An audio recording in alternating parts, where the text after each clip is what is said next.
প্রত্যেক নির্বাচনের সময় একটা চিত্র কিন্তু কমান। আমরা দেখতে পাই প্রত্যেকটা বুথে এমন দু তিনটে দাদু ঠাকুরদা আপনারা অবশ্যই দেখতে পাবেন যারা হয়তো বেঁচে নেই, কিন্তু তাও এসে ভোটটা ঠিক দিয়ে গেছে।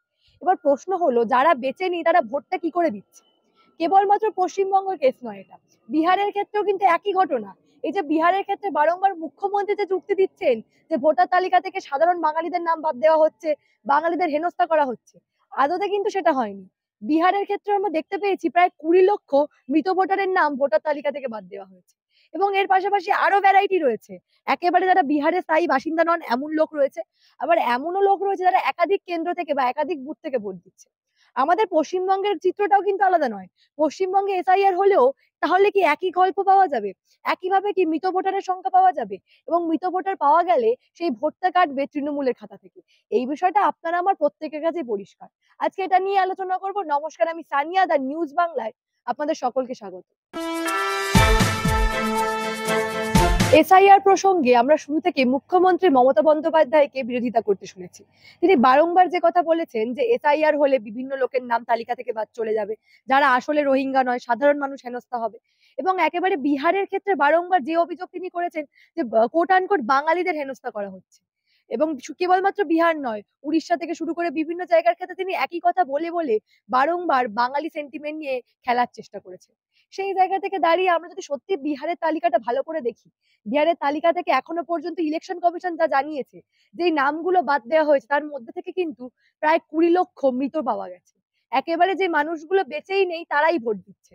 একেবারে পশ্চিমবঙ্গের ক্ষেত্রেও এই চিত্রটা কিন্তু অন্যরকম নয়। পশ্চিমবঙ্গের ক্ষেত্রে আমরা দেখতে পাই একেবারে পাড়ায় পাড়ায় বুথে বুথে যে মানুষগুলো বেঁচে নেই তারাও কিন্তু ভোট দিচ্ছে। একেবারে বিভিন্ন জায়গা থেকে বিভিন্ন বুথ থেকে এই একই চিত্র আমরা দেখতে পাই। অপরদিকে বিহারের ক্ষেত্রে আরো দেখা গেছে এমনও প্রায় 8 লক্ষর বেশি লোকজন রয়েছে যারা বিহারের স্থায়ী বাসিন্দা নন, কিন্তু তারা তাও ভোট দিচ্ছেন। এবং একেবারে প্রায় বাকি যে লোক সংখ্যা বিহার থেকে টোটাল 56 লক্ষের মধ্যে বাকি যে সংখ্যাটা যেটা ভোটার তালিকা থেকে বাদ দেওয়া হয়েছে, সেখানে কিন্তু দেখা গেছে তারা একাধিক কেন্দ্র থেকে একই মানুষ ভোট দিচ্ছেন। অর্থাৎ আমাদের পশ্চিমবঙ্গের ক্ষেত্রেও এই চিত্র আমরা দেখতে পাই। একেবারে একটা মানুষ বিভিন্ন ভোটার কেন্দ্র থেকে ভোট দিচ্ছেন, বিভিন্ন বুথ থেকে ভোট দিচ্ছেন। আদতে কিভাবে এটা সম্ভব? কেবলমাত্র কিন্তু নিজের ভোট ব্যাংক বাড়ানোর জন্য মুখ্যমন্ত্রী কি রোহিঙ্গাদের বাঁচানোর চেষ্টা করছেন? এই প্রশ্ন কিন্তু থেকেই যাচ্ছে। এই নিয়ে আমরা কথা বলেছিলাম। যখন রাজার আসনে ছিলেন না, তখন মনে হয়েছিল এখানে ভুয়ো প্রজায় ভর্তি। যখন রাজা আসনে আছেন তখন মনে হয়েছে এই প্রজারা সব সত্যি। এটাই হয়েছে খেলা। যে সময়ে 2004 সালে ডেপুটি স্পিকারের কাছে লোকসভার মধ্যে মুখের ওপর কাগজ ছুঁড়ে মেরেছিলেন, সেই কাগজগুলো কোন কাগজ ছিল আমি প্রশ্ন রাখতে চাই। তিনি তো সেদিন চেয়েছিলেন যে পশ্চিমবাংলায় প্রচুর ভুয়ো ভোটার আছে, এটা সংশোধন চাই। তা সেই সংশোধনের কাজটা যখন হচ্ছে আজকে, তাহলে ওনার বিরোধিতা কেন? বাংলাদেশের অনুপ্রবেশকারী, মায়ানমারের অনুপ্রবেশকারী এবং বিভিন্ন জায়গার সব উগ্রপন্থীর দলেরা সব এই রাজ্যে এসে এই দেশের নাগরিকত্ব নিয়ে বা নেওয়ার চেষ্টা করে এই সরকারের সাহায্য নিয়ে এই দেশে আছে। তা আমাদের সরকার, মানে আমাদের কেন্দ্রীয় সরকার যখন মনে করেছে যে এই ভুয়ো লোকগুলোকে, যারা এই দেশের কেউ নয়, তাদেরকে দেশে রাখা হবে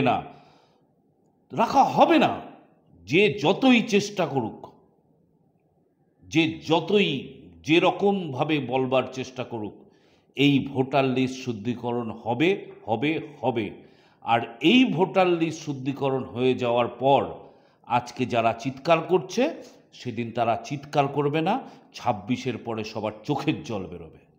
মুখ্যমন্ত্রী যেটা বলার চেষ্টা করছেন যে নাকি অনেক নাম তালিকা থেকে বাদ যাবে। বিহারের ক্ষেত্রে যেমনটা আমরা দেখতে পাচ্ছি প্রায় 20 লক্ষ তো মৃত ভোটার, এবং অনেকে যারা বিহারের বাসিন্দা নন বহুদিন ধরে তারা ভোট দিচ্ছেন, আবার কেউ কেউ আবার একাধিক কেন্দ্র থেকে ভোট দিচ্ছেন। ফলে আমাদের পশ্চিমবঙ্গেও তো এসআইআর হলে একই জিনিসই হওয়ার সম্ভাবনা 100বার সেই সম্ভাবনা রয়েছে। মৃত ভোটার বিহারে 20 লাখ থাকলে আমাদের এখানেও প্রায় 40 লাখ আছে। কারণ এই খেলা করেই তো সরকার এতদিনে আছে। আমাদের এখানকার কিছু কিছু তো নেতা আছেন যারা 7 লাখ 8 লাখ ভোটে জিতে আছেন। আপনি কি মনে করছেন সব স্বতঃস্ফূর্ত ভোটে 7 লাখ 8 লাখে জিতেছেন? কিভাবে ভোট হয় সেগুলোও মানুষ জানে, এবং ভোটের আগে কি হয় সেটাও মানুষ জানে, ভোটের পরে কি হয় সেটাও মানুষ দেখেছে। সুতরাং এবার মানুষ জেগে আছে, এই সমস্ত ফন্দিগিরি করে আর ভোট বৈতরণী পার করতে পারবেন না এই সরকার। প্রদীপ ধর কি বললেন আপনারা শুনলেন, একেবারে সরাসরি তিনিও একই প্রশ্ন তুললেন যে 20 লক্ষ ভোটার তালিকা যেগুলো বাদ দেওয়া হয়েছে ভোটার তালিকা থেকে, সেটা যদি মৃত হয় তাহলে পশ্চিমবঙ্গের ক্ষেত্রে সেই সংখ্যাটা প্রায় ডবলের সমান। অর্থাৎ মুখ্যমন্ত্রী কি তাহলে কোনোভাবে নিজের ভোট ব্যাংকের রাজনীতির জন্য সমস্ত পশ্চিমবঙ্গের বাসিন্দাকে বিপদে ফেলছেন?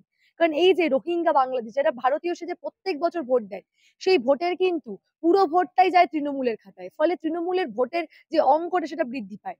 একেবারে যে অভিযোগ তিনি করছেন ডায়মন্ড হারবারের অভিষেক ব্যানার্জি, তাকে আমরা প্রায় 7 লক্ষ ভোটের ব্যবধানে জিততে দেখেছি। বিভিন্ন জায়গায় সেই একই ব্যবধান আমরা দেখতে পাচ্ছি। এই যে লক্ষ লক্ষ ভোটের ব্যবধান, এটা কিভাবে হয় সেই নিয়ে কিন্তু প্রশ্ন তুললেন প্রদীপ ধর, এবং সরাসরি বললেন যে এইভাবেই পশ্চিমবঙ্গে তৃণমূলের জয় হয়েছে। তবে এইবারে কোনোভাবেই কিন্তু এই রোহিঙ্গা ভোটারদের দিয়ে এবারের একেবারে ভোটে তৃণমূলের জয় হবে না সেই নিয়ে তারা নিশ্চিত। এবং এই যে ইলেকশন কমিশনের নয়া যে এসআইআর নীতি, এটা কিন্তু পশ্চিমবঙ্গে যথাযথভাবে হলে বহু ভোটার তালিকা থেকে নাম বাদ যাবে, এবং তার মধ্যে থেকে অধিকাংশই মৃত ভোটার এবং অধিকাংশই বিহারের মতোই পশ্চিমবঙ্গের স্থায়ী বাসিন্দা নন। এবং এমনও পাওয়া যাবে যে একটা মানুষ বিভিন্ন কেন্দ্র থেকে ভোট দিচ্ছে। একেবারে এই নিয়ে আরো কথা বলেছিলাম সুকান্ত মজুমদারের সঙ্গে, তিনি কি বলছেন সেটাও শোনাবো। দেখুন, প্রথম কথা হচ্ছে ইন্টেন্সিভ রিভিশন। সেই ইন্টেন্সিভ রিভিশন 2003 সালে শেষ হয়েছিল গোটা ভারতবর্ষে, এবং এটা আমাদের নির্বাচন কমিশনের একটি করণীয় কাজের মধ্যে পড়ে। নির্দিষ্ট সময় অন্তর অন্তর ইন্টেন্সিভ রিভিশন হয়, এবং এটা পুরোটাই হচ্ছে সরকারের মধ্যে কোনো বিষয় নেই, এর মধ্যে পুরোটাই হচ্ছে কেন্দ্রীয় নির্বাচন কমিশন, তার বিষয়। সরকারি মেশিনারি এতেই ব্যবহৃত হয়, সরকারের যে বিভিন্ন পদাধিকারী আছেন তারা এতে থাকবে। এবং এই এসআইআরকে কেন্দ্র করে যে মিথ্যে কথা বলা হচ্ছে এবং মানুষের মনে ভয় ঢোকানোর চেষ্টা হচ্ছে, আপনাদেরকে অনুরোধ করব যে আপনারা মিডিয়ার বন্ধুরা যারা আছেন, যারা গণতন্ত্রের চতুর্থ স্তম্ভ, তাদের উচিত মানুষকে সঠিকটা জানানো। এই যে 56 লক্ষ মুখ্যমন্ত্রী বলছেন বিহারের সংখ্যাটা, আপনি নির্বাচন কমিশনের ওয়েবসাইটে গিয়ে দেখুন না কি লেখা আছে তাতে। এই 56 লক্ষর মধ্যে কারা? 20 লক্ষর উপরে হচ্ছে যারা মারা গেছে। মুখ্যমন্ত্রী কি চাইছেন? যারা মারা গেছে তাদের নাম ভোটার লিস্টে থাকবে? এটা যুক্তিযুক্ত? 28 লক্ষ মানুষ এরকম পাওয়া যাচ্ছে যারা বিহার থেকে অন্য রাজ্যে চলে গেছেন পার্মানেন্টলি, তাদের বাড়িতে থাকেন না। তাহলে আমি যদি আমার বাড়িতে না থাকি, তাহলে আমার নাম কি আমার বিধানসভা বা আমার ভোটার লিস্টে থাকার কথা? হয় না, এটা উচিত নয়।